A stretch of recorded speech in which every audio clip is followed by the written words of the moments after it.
One of the main reasons I picked Oregon to win that game had nothing to do with not believing in Indiana. It had way more to do with Oregon is almost impossible to beat in Autzen. They're 31-1 in their last 32 games there. Look at the difference between playing Ohio State last year in Autzen and then playing Ohio State at the Rose Bowl on a neutral field. Ohio State blew them out in that neutral field. And obviously Oregon was able to win a close game last year at home against Ohio State. I mean, it's worth 10 points, if not more. And Indiana went in there completely dialed in, completely focused on what it took to be able to go into a tough environment. And they do all the little things like not a lot of penalties, don't really turn the ball over, play good, sound defense at the line of scrimmage. They can run the football. Their quarterback's playing really well. He complements what they're doing offensively. I know there's great wins. There's been some really good wins this year. To me, that's the most impressive win in the country so far in college football. Wow. Kudos to Indiana for winning there. And what was your takeaway from watching how they did it? Not just doing it, but how they did it. In the fourth quarter, when Mendoza throws the pick six, and all of a sudden the score is tied. Here, that's a great point. Here it comes. Okay. Here it comes. Yep. Now we're going to find out what Indiana's made of, because now you're on the road. Now it's late. Now all the emotions, all the energy, that part has spent itself in the first quarter. Now we're just down to playing football. Who can go longer? Who's tougher? Who can make plays when it matters? Yep. Pick six, second interception on the season is a pick six to tie it on the road at Oregon. I thought, Here we go. Now we're going to find out what they're made of. And they answer. And they go 10 unanswered points to win it 30-20. Now, they go on a 12-play drive. Yes. After that pick six. Yeah. And that's when I always talk about the avalanche. Okay, you throw the pick, and now it's going to lead to a 3-and-out. Now it's going to lead to a block more punt. It's going to be. Yep. I mean, it's just it was perfect. Yes. And they stood right. That's a great point. They stood right there and responded. Surratt gets the touchdown catch. I was like, man, I came out of that game much like you. I had respect for Indiana going in. Mm-hmm. I mean, but really, we didn't have anything to sink our teeth into. We didn't have all last season. They played Ohio State. That was it, and they lost that game. So it's like, man, that's an amazing storyline. Coming to this season, the only chance they've seen so far was Illinois. They blew them 63-10, knocked their boots off. And so it's like everyone's waiting on this one. Can you go to Oregon and get a win?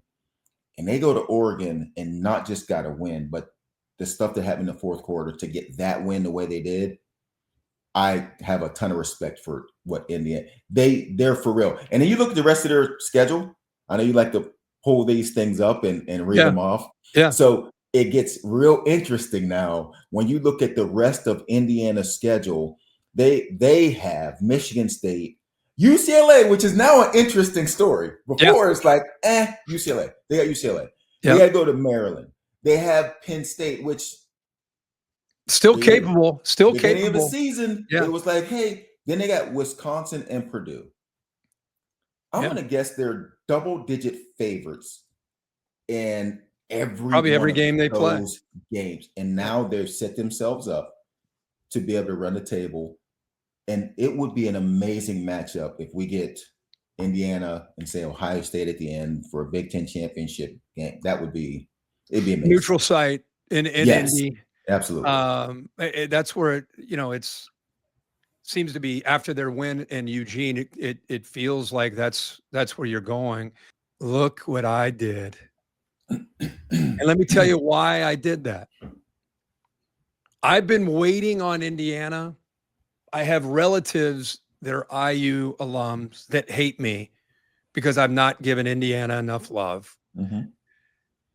I wasn't really, I thought they were a good team last year. I just thought they never really got an opportunity to prove it against a good opponent. When they did, they lost against Ohio Mhm. State and Notre Dame. This year, I was excited to see how they'd play against Illinois. I thought Illinois was a good team. And they blew they blew Illinois out. That caught my attention. But I just knew when they went to Oregon that You see the comment? See the comment down here? What's it say? Kirk is the biggest IU hater in the United States.